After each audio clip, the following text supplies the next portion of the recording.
Hey, what's going on guys, and welcome back to another video. It's been a while, but here we are, and today we're going to be putting together this channel's first small form factor Ryzen APU build using the 5600G.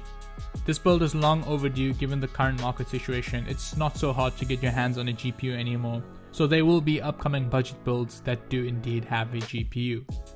Before this video starts, I would like to thank this video's sponsor, CD Key Stash. If you're looking to get Windows 10 or 11 keys, then this is the place to go. I've used them for the past 2 years with no issues, and I've also been hearing some good feedback from my viewers, and if there are any issues, they're very responsive and helpful. So the link will be in the description, and if you use the code TLG10, you get 10% off your order. Okay, so let's go ahead and get into the build. All the links to everything you see in the video is down in the description, and using those links will help out the channel at no extra cost to you. So for the motherboard, I'm using the ASRock B550M ITX AC. This board is perfect for the Ryzen 5000 series APUs, and it has built-in Wi-Fi, and it comes in at a very reasonable price.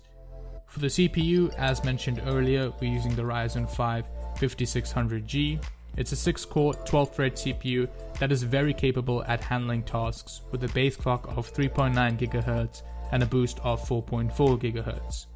And for the RAM, I'm using the G.Skill Ripjaw 16 gigs at 3600 MHz. The RAM speeds are very important for these APUs because a higher frequency does equate to higher FPS gains. For storage, I've decided to use a 500GB NVMe SSD from Mushkin. It's nothing special, but it's got pretty good read and write speeds, with read speeds over 2000 megabytes per second and write speeds of around 1670 megabytes per second. Before putting on the cooler, I'm going to go ahead and remove these brackets which already come on the motherboard, and then I'm going to swap out the backplate for the backplate that comes with the cooler, which by the way is the Cooler Master Air G200P. This is a low profile cooler which fits perfectly in this case that was chosen. The fan is also RGB, which adds a nice touch to this build. The standoffs are then added, and then these new brackets are screwed into place so that the heatsink of the Cooler Master cooler can be mounted properly. But before we do put the heatsink on, we're going to be applying a pea-sized amount of thermal paste, which does come with the Cooler Master cooler. To mount the heatsink, these two standoffs are screwed into place. The fan can also then be screwed in, but unfortunately I did seem to lose the one screw, which is not ideal.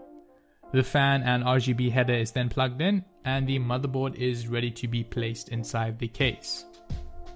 Speaking of which, we're using the Inwin Chopin case. This is not the Pro version, it's the base version that comes with the 150 watts 80 plus bronze certified power supply, which is enough for the configuration that we're using it for.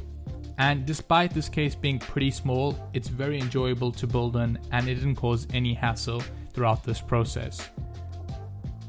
After the IO shield and motherboard is placed and screwed in, all that's left is connecting up the power supply cables and some cable management, which I'm not going to bore you with, so I'm just going to skip right ahead. Overall, I think this mini ITX build came out looking pretty clean. I went ahead and placed one of these 4 stickers that came with the case to match this custom Monster Energy Xbox controller I have. It's also worth mentioning that this case does have extra space to accommodate two 2.5-inch hard drives, which can come in handy if you're looking to add some extra storage. All that's left now is to install Windows and enable the XMP profile on the BIOS to make sure that the RAM is running at its optimal speeds.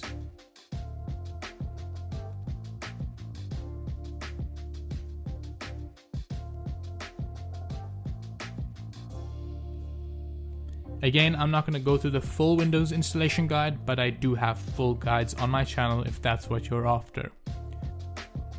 I'm now going to be going ahead and showing you how this PC handles a few games. So that's it from me. Be sure to like and subscribe because there is some exciting content coming out soon.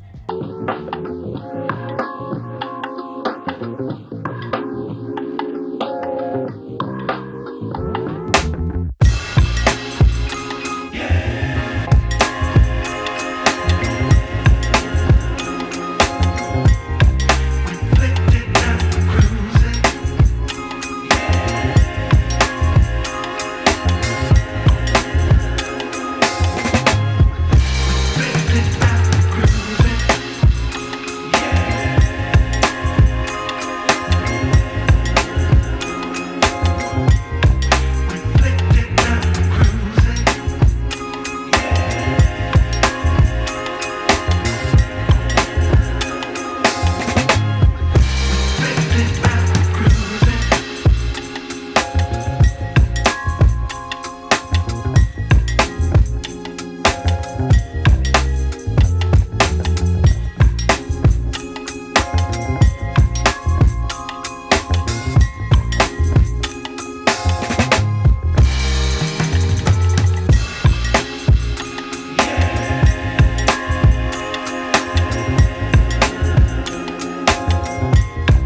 you.